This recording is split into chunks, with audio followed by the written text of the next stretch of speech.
Awesome. It's Ramsey Weber. I'm a sales engineer. You may remember me from Saudi.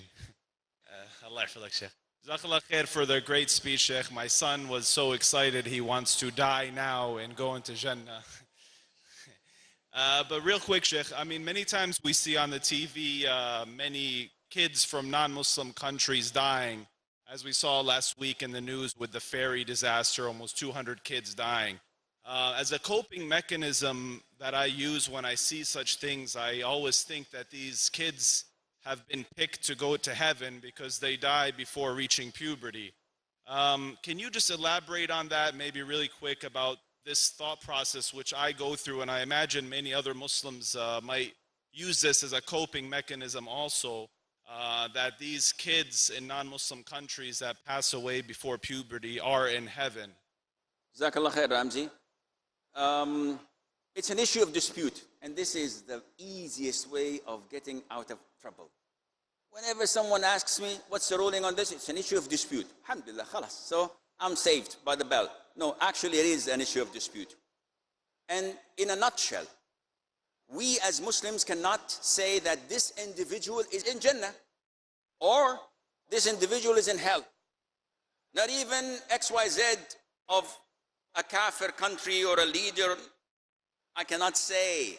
I do not have carte blanche to put people in Jannah or in hell. Otherwise I would have been much richer than I am. I wouldn't be here speaking to you. But the fact is, we can only say that Abu Bakr is in Jannah, Umar is in Jannah, Uthman is in Jannah, Ali is in Jannah, Bilal is in Jannah, etc. Those whom the Prophet told us, we are hopeful and wishful that people who died after being righteous and pious, that will be in Jannah. But we cannot affirm that, to say, yes, definitely he's in Jannah. So from this general rule, scholars differed when it came to the children, whether of the believers or the disbelievers. The disbelievers, the majority say that they're in Jannah. Why? Because they follow their parents and by default they're Muslims, they're admitted to Jannah. But there is a hadith of Aisha, may Allah be pleased with her, and other evidences that restrict us against saying this. We are hopeful and wishful. Also for the disbelieving children who did not reach the age of puberty, Allah Azza wa Jal did not hold them accountable yet. So how can Allah punish them? We do not say that Allah will punish them, and yet we do not say that Allah would admit these specific individuals, XYZ, into Jannah. However, we can simply say all children are in Jannah. Believers or disbelievers who did not reach the age of puberty, they are in Jannah. Okay, what about Tom, the son of John, the son of Mark, Luke, etc.? I don't know about Tom. He died when he was 4 or 5 years of age.